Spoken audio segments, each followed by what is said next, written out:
इसी की योजना लाते हैं बीजेपी के लोग। याद रखना, बीजेपी के लोग दिन भर ये प्लानिंग करते हैं कि आपसे क्या छीन लें। कोविड के टाइम में आपका वेतन कम हुआ था, आज तक बढ़ पाया आपका? कट गया। अपना भी तो सोचो। कट गया। अपना भी सोच नहीं रही, देखो। चलिए, धन्यवाद। ठीक सर। इस तरीके से कल दिल्ली के नतीजे आ रहे हैं, कल मिल्कीपुर के उपचुनाव का नतीजा आ रहा है, उसको लेकर के आपने लगातार चुनाव आयोग पर निशाना साधा, सवाल खड़े किए। आखिरकार संवैधानिक संस्था पर इस तरीके के सवाल क्यों? कई बार एग्जिट पोल के जो अनुमान होते हैं वो ठीक नहीं निकलते हैं। जो एग्जिट पोल अपने सर्वे के माध्यम से जानकारी देता है वो कई मायने में सही नहीं निकलते। अब क्योंकि कल रिजल्ट आना ही है, तो जो मतदान हुआ है उसकी पूरी सच्चाई आपको कल मिल जाएगी। किसकी सरकार बनेगी, किसकी सरकार जाएगी, ये तो दिल्ली की बात हो गई। मिल्कीपुर चुनाव में और मिल्कीपुर चुनाव शुरू होने से पहले अगर आपको याद होगा तो मैं चाहता था कि आप सब लोग वहां आएं और देखें कि वोट कैसे डाला जाता है और वोट कैसे पड़ता है। भारत का लोकतंत्र और खासकर बीजेपी की सरकार में किस तरीके से लोकतंत्र और मजबूत हो रहा है, कितना मजबूत दिखाई देता, वो आप लोग आए नहीं। आपने एक बहुत बड़ी अपॉर्चुनिटी मिस कर दी। शायद ये सदी में एक बार देखने को मिली होती आपको। जैसे ये वाला कुंभ जो है, महाकुंभ की कोई परिभाषा नहीं है, लेकिन क्योंकि जमाना आजकल मार्केटिंग का है और जितना आप उसको कम्युनिकेट कर ले जाओ तो महाकुंभ हो गया। 144 साल का किसी ने प्रमाण नहीं मांगा। ये चुनाव भी 144 साल वाला जैसा चुनाव था जो आपको देखना चाहिए था। सोचिए आप, बगल के जिले जो हैं वहां से भारतीय जनता पार्टी ने अपने कार्यकर्ता बुलवाए। अंबेडकर नगर से कार्यकर्ता है, अब तो हम लोगों को उनके गांव पता लग गए हैं क्योंकि पकड़े गए थे कुछ लोग। बगल के जिले से अमेठी से लोग आए थे, सुल्तानपुर से लोग आए थे, रायबरेली से लोग आए थे और गाड़ियों के नंबर हैं। अगर आप चाहोगे तो मैं अपने पार्टी के पेज पे कुछ गाड़ियों के नंबर आपको दे दूंगा, डाल दूंगा। प्रिसाइडिंग ऑफिसरों की आपको वो रिकॉर्डिंग मिल गई होगी जहां पर प्रिसाइडिंग ऑफिसरों से पूछा कि भाई टारगेट पूरा है कि नहीं है और किस टारगेट में आप हैं, आपको 30 वोट डलवाना है फर्जी या 50 वोट डलवाना है या उससे ऊपर, वो भी रिकॉर्डिंग आपको हम लोगों ने जानकारी कर दे दी। बीएलओ कौन पोस्ट होंगे, बीएलओ कौन पोस्ट होंगे, किस थाने में कौन पोस्ट होगा, सीओ कहां पोस्ट होगा, एसएसपी कौन क्या देखेंगे, ये सब वेल प्लान्ड इलेक्शन हुआ ये वाला। ये आपने 144 साल वाला जिस तरीके से कुंभ था उस तरह दुनिया का सबसे अच्छा चुनाव आपने मिस कर दिया।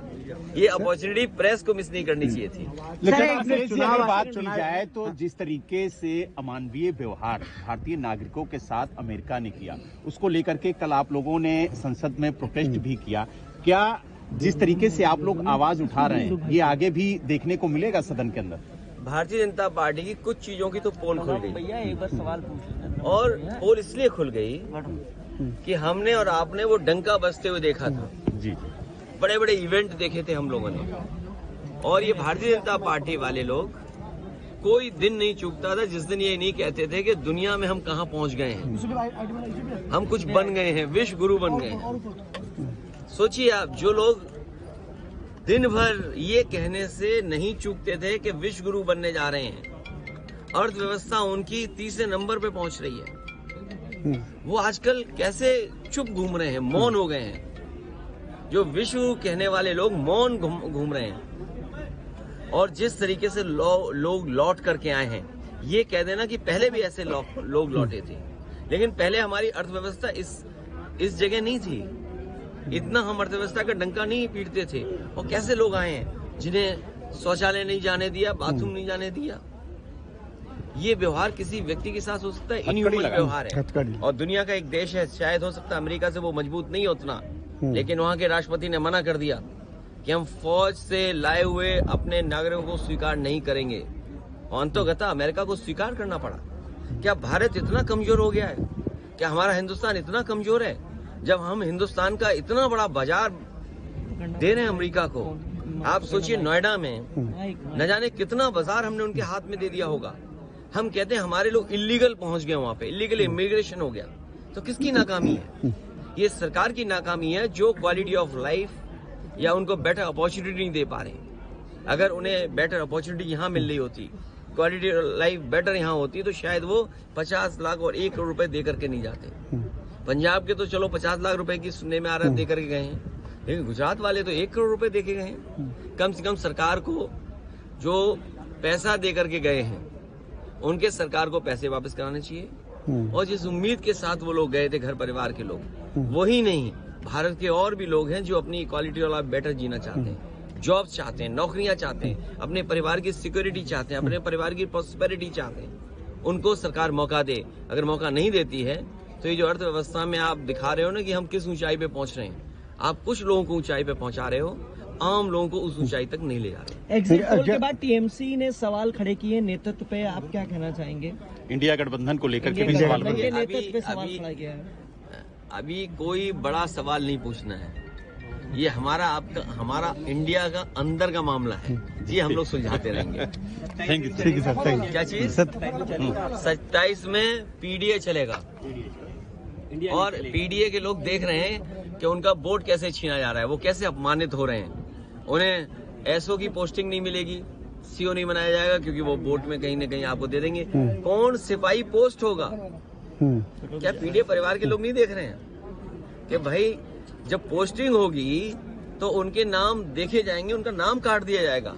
तो ये जो पीडीए के लोगों का अपमान हुआ है, और यही तो हम कहते थे कि बाबा साहब भीमराव अम्बेडकर जी ने जो अधिकार दिया है उन अधिकारों को छीन रहे हैं। बात ये वोट ही नहीं डालने दोगे आप, या दूसरे आपके लोग वोट डाल लेंगे, ये कहाँ की वो है? इसीलिए मैंने कहा कि इलेक्शन कमीशन मर गया है। इलेक्शन कमीशन को जांच करनी चाहिए कि जो मरे हुए लोग थे उनके वोट कैसे पड़ गए, और अगर वोट पड़े हैं तो प्रिसाइडिंग ऑफिसर और जो संबंधित अधिकारी उनके खिलाफ कार्रवाई क्या कर रहा है इलेक्शन कमीशन? जो है ही नहीं वोट, उनके भी डाल दिए। गाड़ी आई और गाड़ियों के नंबर हम